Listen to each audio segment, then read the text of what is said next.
Elsa hari ini akan membahas hukum pewarisan sifat part 2 ya. Sebelum itu kita review dulu apa yang disebut materi genetik. Materi genetik itu kan informasi yang tersalin untuk generasi sebelumnya. Nah, sebutkan apa saja yang termasuk dalam materi genetik. Ada gen, ada kromosom, ada DNA dan RNA. Di mana letak DNA berada? Ada di nukleus atau inti sel. Apa perbedaan DNA dan RNA? Kalau DNA itu merupakan rantai ganda, sementara RNA itu adalah rantai tunggal. Dan masih banyak lainnya yang kemarin kita bahas. Apa perbedaan gonosom dan autosom? Sel gonosom itu adalah kromosom seks yang menghasilkan sel kelamin betina maupun jantan. Kalau autosom adalah eh, sel yang menghasilkan bentuk dari tubuh kita, ciri-ciri seperti mata besar, hidung mancung, terus rambut keriting, rambut lurus, dan lain sebagainya.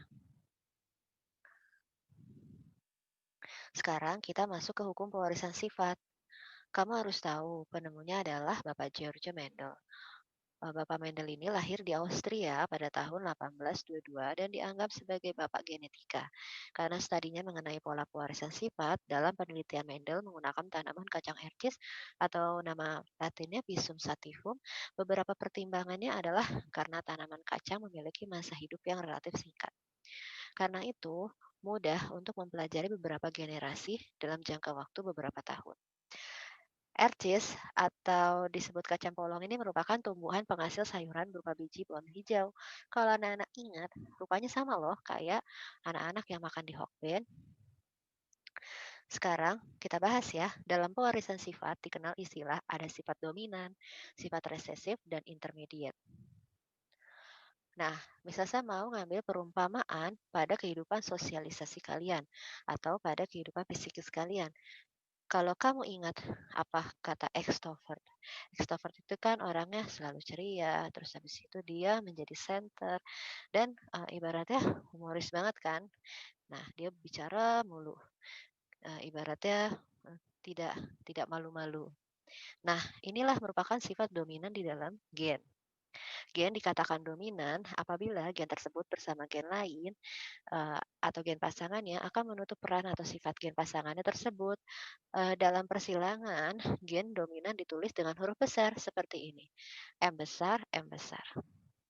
Sekarang untuk kita bayangkan adalah yang kedua sifat introvert.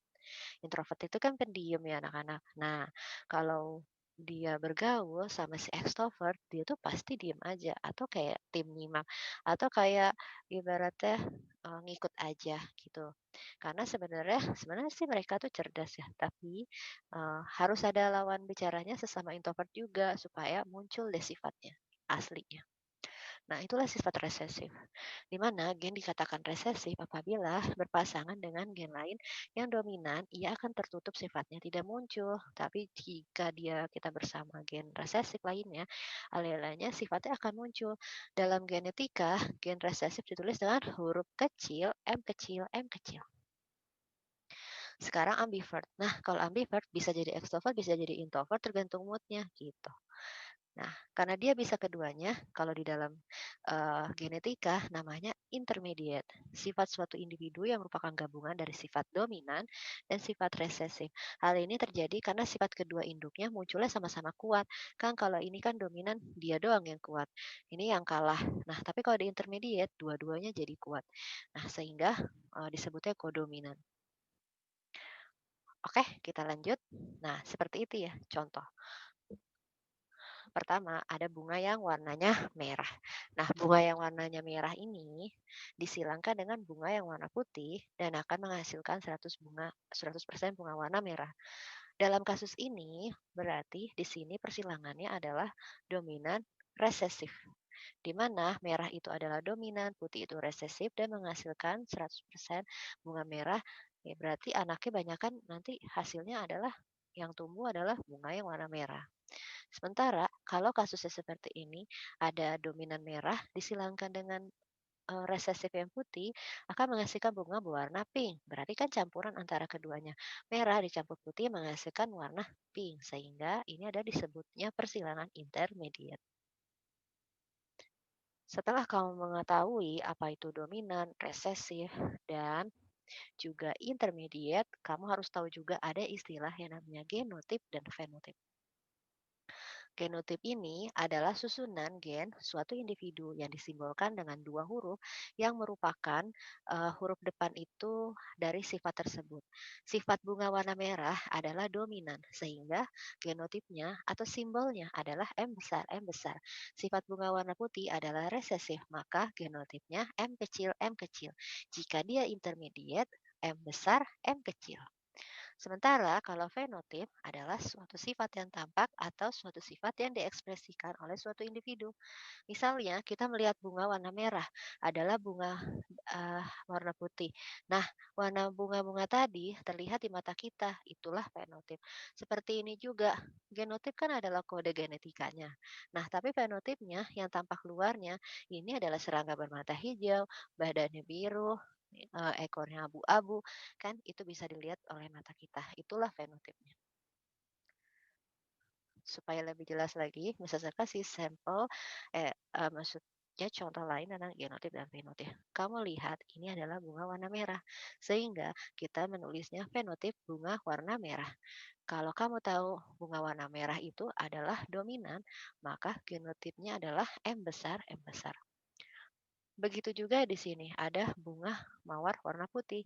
Fenotipnya kamu tulis bunga warna putih. Genotipnya M kecil, M kecil.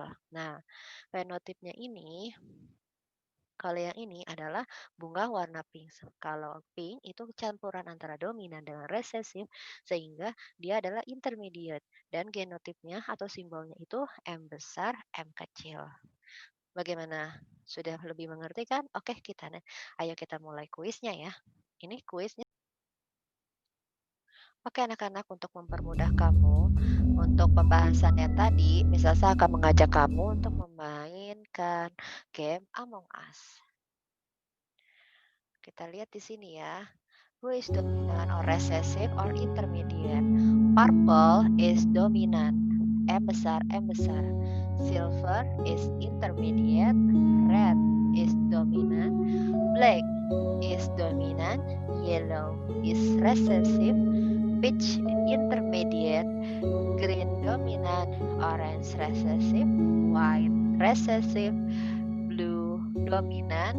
Brown dominant. And pink intermediate. Oke, sekarang yang ini. Merah dominan, orange recessive, black dominan, biru tua dominan, pink intermediate, yellow recessive, white recessive, and green dominant. Nah, sekarang kita menentukan our team Among Us Biology.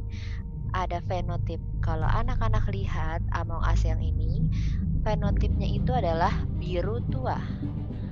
Dan genotip simbolnya kalau biru tua berarti menandakan dia dominan. Sehingga simbolnya ditulis M besar, M kecil.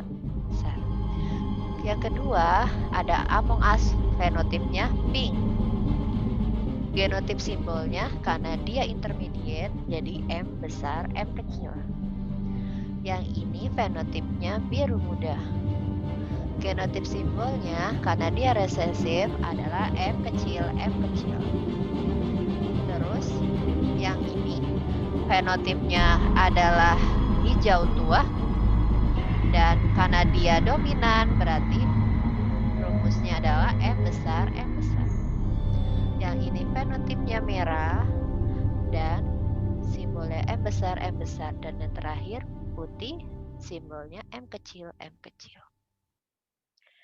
Nah, bagaimana kalau yang ini? Ada Among Us yang warna biru tua disilangkan dengan Among Us yang warna putih. Di sini tulisannya 100% mengasalkan anak Among Us yang warna biru tua. Sehingga ini disebut dominan resesif. Dan kalau yang ini ada anak Among Us yang warna merah disilangkan dengan warna putih sehingga menghasilkan anak Among Us yang 100% berwarna pink. Ini disebut persilangan intermediate. Oke, anak-anak, itu pertemuan yang pertama kali ini. Thanks for watching. Sampai ketemu di video lanjutan dari hukum pewarisan sifat ini ya. Bye-bye.